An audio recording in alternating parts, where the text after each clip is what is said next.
everyone, and welcome to another episode of Shrimp and Jazz. I'm so happy to have you back here, and today is probably going to be one of my favorite episodes ever because we have someone very special in the building. Okay, my mentor, part owner of DOROGROUP, okay, Nike swagged down, SMILLER, as he likes to be called. Scott Miller is here, and the crowd goes wild. Hi everybody. How are you? How you doing, Chef? Yeah, thanks for having me. Of course. I'm excited to be here with you. Yeah, me too. I don't know the last time I had a mirror over my head, but it's been a while. I'm excited about that. Okay. Yeah, so what are we going to do today? So, Chef, today we are making roasted scallops with rainbow chard. We're going to do a little peach bourbon macerated action and a lardon brown butter sauce, which actually he helped me come up with. Okay. In like 2 seconds, so yeah. I don't even know why he asked. I'm just wondering where we're going. So I was inspired by peaches. We had some in the kitchen. By the way, he's also my boss. I think I pretty much said that over at Treva. And I was like, oh, I have these ideas. What do you think about this? And he was like, oh, that sounds great. And then I kind of like thought about it, and I was like, I don't know if I like it anymore. And he was like, well, what if you just do this? And he gave me like 4 other options in like 2 minutes.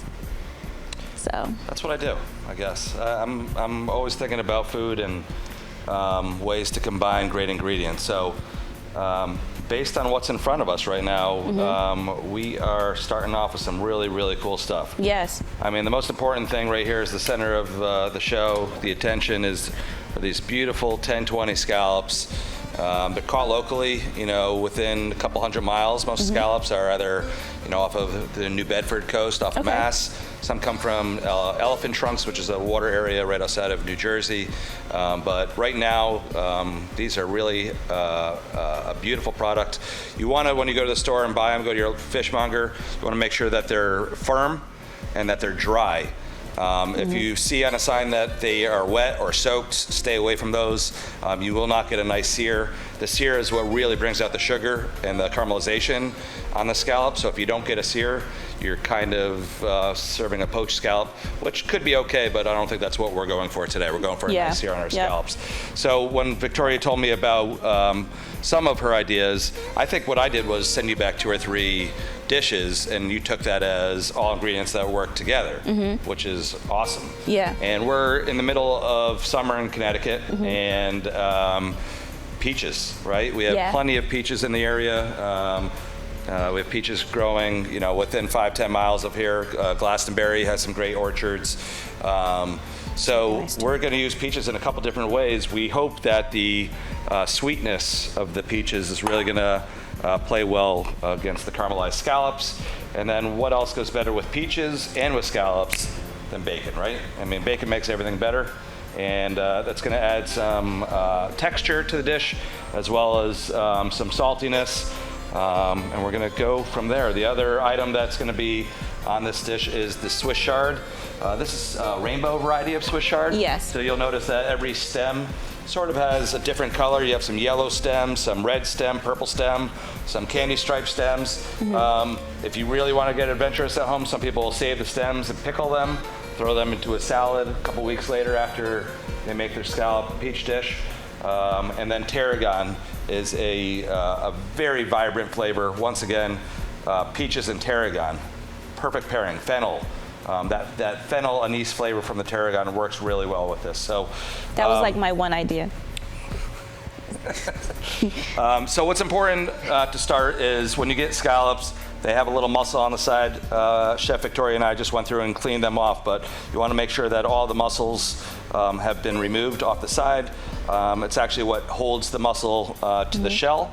If those of you have never seen a sea scallop, this scallop itself came out of a shell that's approximately this size, and it sits right in the middle of this, maybe an inch smaller, but really what we eat of the scallop is out of a shell that's 8-9 inches in diameter, and we're left with this. So there's a lot of work that goes into shucking scallops. Some people wonder why they're so expensive. I mean, number one, they're delicious, they're a delicacy, but number two, imagine having to open up you know, 100 Big of Bertha these over here. Yeah. every 5-10 minutes. So really, that's what they look like. Have you ever seen SpongeBob? I love SpongeBob. Really? Yeah, I'm a big Patrick Star fan. Really? Oh yeah. Remember like the little scallops they used to chirp? Do they really swim like that? You know what? Remember like in the morning? I think the next show that we do together, we're gonna have to go underwater. Word? Scuba. Word? Scuba scallop show. Jazz and shrimp and scuba and scallops with Victoria and Scott coming soon to a theater near you. All right, so let's get started here. So Yeah. we thought about doing a couple things ahead of time just to get the show on the road. So what we have here is some peaches that Chef Victoria diced up, and we added a little bit of the fresh tarragon in there, a little bit of Bourbon. to deglaze and give it some really nice flavor. A little bit of water and some salt and pepper, and we just bring that up to a simmer.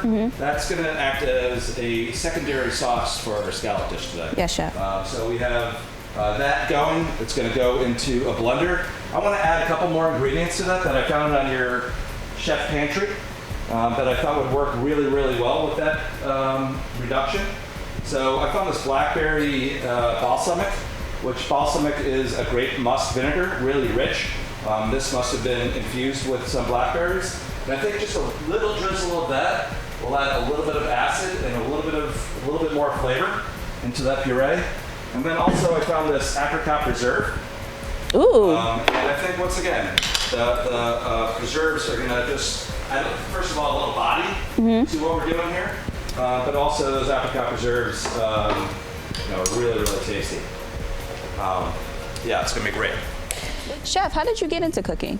So to be honest with you, you know, as a kid, first of all, I loved it. I loved just playing around with food. I was very creative. I loved drawing. I loved all the, you know, artistic things yeah, I like to draw cartoons, and I took a lot of drawing classes as a kid, doing like still lifes and like bowls of peaches and apples and things of that nature. Oh, wow. I loved that. And I just remember a couple times, you know, spending a lot of time with my grandmother in her kitchen. She was an unbelievable chef, had her own garden, you know, would go outside and pick eggplants and tomatoes with her and come back in and start cooking. And I got a job when I was about 14 years old. I shouldn't say that on the air because it's probably not legal that I worked when I was 14, but friends of our family owned an Italian restaurant in New Haven, and I asked if I could come in and help them. And I wasn't doing great in school at the time. I was doing mediocre, so I never walked out of school with my teachers saying, "Great job today," you know. So, you know, the first day I went into work, you know, I heard positive reinforcement. I heard, you know, you did great today. Can't wait for you to come back and do it again. And the positive reinforcement was really, really what captured me and realized that this is what I wanted to do. I don't know if I walked into a bowling alley and was the guy that like shined shoes, if I heard great job shining the shoes, if I'd still be in a bowling alley today shining shoes. But it was all about the positive reinforcement and hearing good job. So and that was, you know, 30 plus years ago that I started cooking in professional kitchens. That's awesome, Chef. Yeah, so we got a nice consistency working on these peaches. It's delicious. They've already cooked down a little bit. They're not too crunchy. We have a little bit of tarragon. As I said, we added those last couple of ingredients. What we're gonna do is, right now, we're gonna put that mixture right into this beautiful blender. And we're gonna give it a quick little puree. We don't need to buzz it that much. We're gonna save a little bit of the juice for our pan sauce later. I'm gonna stop. Go ahead, keep on going. Let's do a couple more chunks in there. I think we're probably good, Chef. Yep, all right. Yep. I'm gonna put one more little pinch of butter in with it, just to smooth it out, and a pinch of salt. And I'm gonna put this on a low simmer? Yep. And while we're doing that, what Chef Victoria is doing is starting to render down that bacon. So she cut it in the style of a lardon, which is a baton cut. And what we're doing is just cooking it down, letting some of that fat render out. And we're gonna use that fat actually to cook our scallops in later. So at this point, we're kind of in a wait and see. I'm gonna real quickly blend this mixture up. Okay. How about you? How did you get into cooking? Oh man. Well, I remember like. Sorry about that. Well, I guess my Nana had MS growing up, so my time with her was very limited. Her and my great-grandmother. And they taught me a lot of like, just like family traditions and things like that. And my other grandmother, she had a cookbook too, actually, back in like I think like the 80s or something. Really? Yeah, it was like for baking. A baking?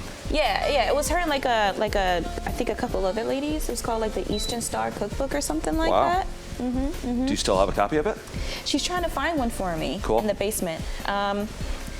But yeah, I don't know, I guess I just kind of grew up with it, and I moved a lot as a kid. So like, kind of like you, like, you know, school wasn't necessarily like my strongest point. Everyone always said I was very sweet, I was very intelligent, but I think moving a lot, I didn't really know how to focus in class because being new was kind of like a lot of pressure for me. I was new like all the time. But when I came home, I had 3 older brothers who were growing boys, and they were like, just cook something, please, you know, like they didn't care. Yeah, exactly. Yeah, and I would like throw like whatever we had like in the pantry together, and it would taste good, and it was like the positive reinforcement, like, wow, like you like this. And as I got older, I asked my mom, like, can I like kind of like take over dinner? And she'd be like, yeah, go for it, because she liked my cooking too. So what were some of the early dishes that you remember making for your family? Noodles and sauce was pretty much just ghetto Alfredo. It was noodles, milk, whatever meat we had. Sometimes it was tuna fish. I used to use a lot of like Cajun seasoning. I love, most underrated dish in the world is tuna noodle casserole. Yeah. Everybody laughs at me when I say that, but I'm telling you. Yeah. It's good. Yep. I like it much better than Hamburger Helper. I'm more of a tuna guy than a hamburger guy when it comes to pasta. Hamburger Helper though is the plug. I haven't had it in a while. It's been a while, but I'm willing to try it out. Yeah. So what I'm doing here is we're gonna wilt down some of this beautiful Swiss chard. In the pan, I started with some olive oil, a little bit of garlic, some salt and pepper. I threw in a knob or 2 of butter. And now we have this nice Swiss chard that Chef Victoria cleaned up earlier. Ripped, not cut. Ripped. And we're just gonna wilt it down, you know? I'm gonna use my hands and get in there and just kind of let it cook. If I need to add a little bit more, I will, but we're just gonna keep it right here so we can keep an eye on it. Chef Victoria, how's that bacon lardon coming? Starting to render down a little bit, huh? Yep. Good. What we're gonna do with that, once we're done, is we're gonna put it right into one of these dishes. Okay. And Chef Victoria is gonna pull out the bacon lardon once they get a little crispy. We're gonna leave, as I said earlier, the fat rendered from the bacon in the pan. We'll add a little bit more olive oil if necessary, and then we'll start rendering down our scallops. In the meantime, we have a bunch of peaches, and we have our cooked down peaches, but I like different flavors and textures. Yes. It's all about different things. Yep. So what I'm gonna do in the meantime is just do a little baton cut of some fresh peach, and we're going to use that with a little tarragon and a little olive oil and salt and pepper. Okay. And we'll use that as a little salad, if you will, a little garnish to put over the top of the dish right at the last second. Okay. So you better go in, once Chef. again, yeah. So we're going to have peaches kind of in 3 different styles. We're going to have the sauce, we're going to have the rendered down chunks, and then we're going to have the little fresh salad. Nice. All right. So some fresh peaches into the bowl. Not too much. You just need a little bit. And then a squeeze of lemon, pinch of salt, and then I'm going to take a couple of these pieces of tarragon. Tarragon's one of the easiest herbs to clean. You just kind of rip it off. Yep. And I am going to give it a quick little chop. You can hear the Swiss chard starting to sizzle a little bit, which means that it's wilting. We really don't want to like overcook these. We just want to give them a nice little cook. And I'm just going to add a little bit of water right now because we just want them to wilt at this point. All right, and make sure that they're coated all over. All right, so they have nice flavor. Once again, I don't know where you get your Swiss chard, but mine doesn't come salted. So I'm going to add a little bit more salt and a little bit more pepper. and another knob or two of butter, because the two B's, butter and bacon, it's making this dish phenomenal today. Yes. Looks like we're just about there on that bacon, huh? Yeah. Great.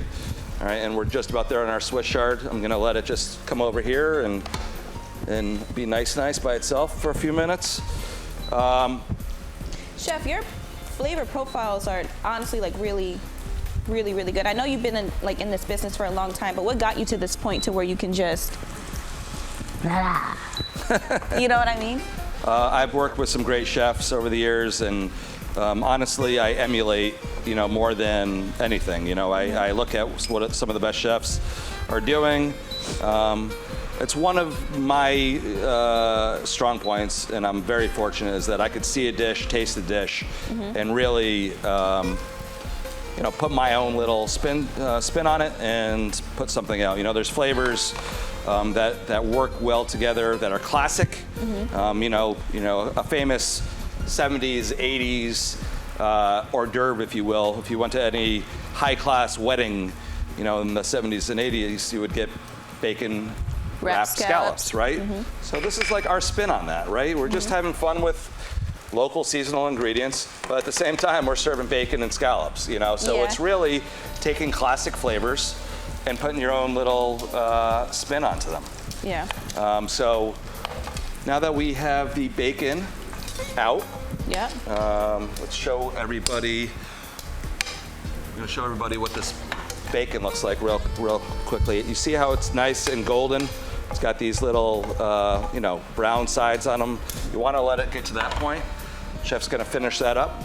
And once we're done over there, we're going to go right into a hot pan. We're going to let it get really hot again with these beautiful sea scallops. Chef already put a little bit of salt on them.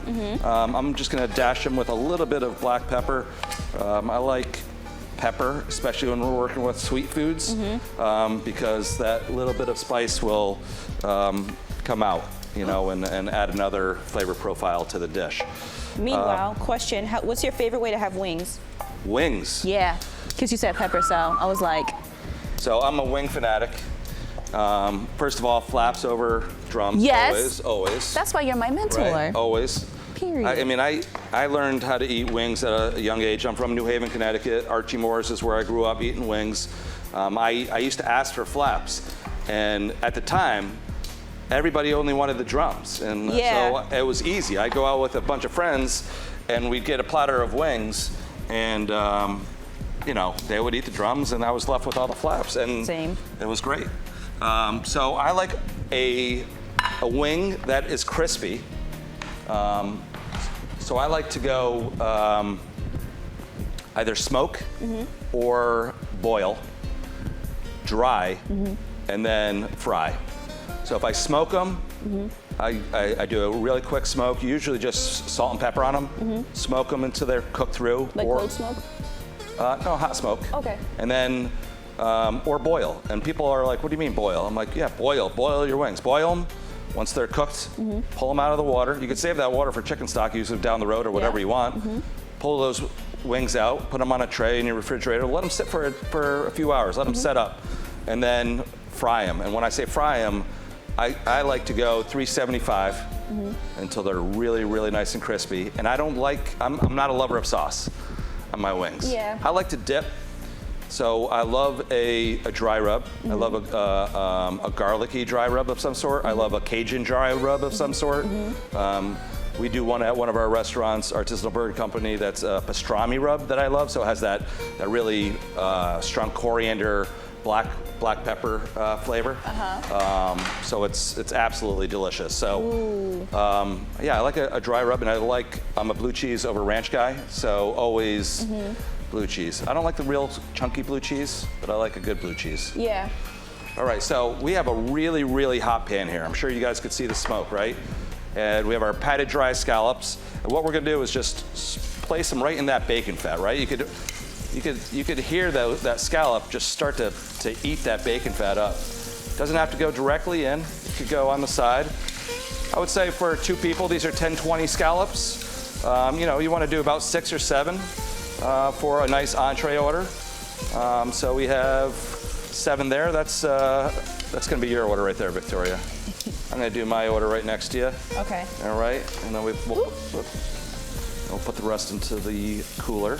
Okay. All right, so we just want to get the pan's hot, as long as it's sizzling. I don't even have it on heat right now. We're just using a little bit of residual heat. I think we're at 7, I can't count, but I might throw one. 2, 4, 6, 8, 10, 12, 14, 15. We got 15, all right. Camera guy, you're eating a scallop, all right, buddy? So we're getting that right back onto the heat. And we're gonna put the remainder of the scallops in the cooler for right now. So we can hear them sizzle. And at this point, you know, we're 90, 95% done, Yeah, right? we're just chilling. So I think the best thing to do at all points while you're cooking is to clean up as you go. You know, you don't want to leave a mess behind for the next guy. That's right. We're going to sanitize in a little while, keep everything clean. So we've incorporated every ingredient that's in front of us so far, right? We incorporated the Swiss chard into our saute. We have the bacon.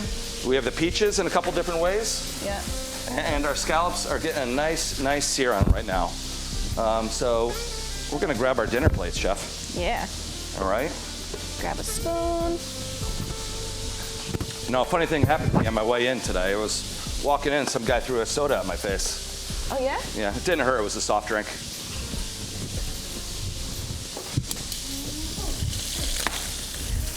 He's here all night, folks.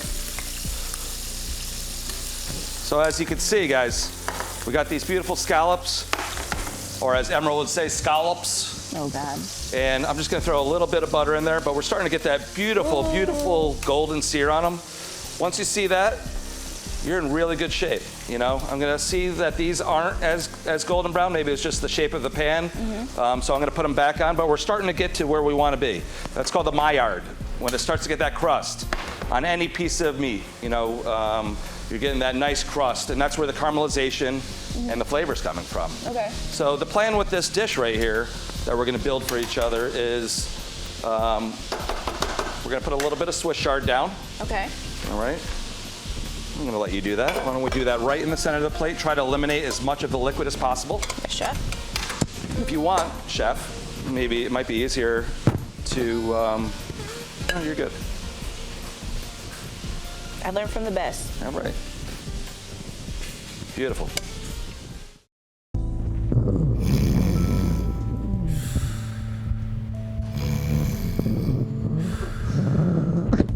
I know y'all ain't playing in my rutabagas again. Oh, hey. I was just resting my eyes. I'm Uncle Itis, and I hope y'all like part 1 of Shrimp and Jazz with what's his name? My niece's friend, Scott, Chef Scott. That was his name. Real nice young man. That's right. You know, he came in here. He had his jacket on and stuff, and they had got to cooking, and they cooking something good. So y'all make sure y'all tune back and see what they're gonna put together. Now, I hope it ain't nasty, cause I ain't gonna eat nothing if it's nasty. I'm not gonna do it. I support as much as I can, but if it's nasty, I'm not gonna do it. And but I ain't gonna hurt her feelings. I'm not gonna tell her. I'm gonna just put it to the side, you know what I'm saying? We put it, oh, thanks, baby. And then put it to the side. So, but we'll see you next time. All right. Thanks for tuning in for Shrimp and Jazz. All right now.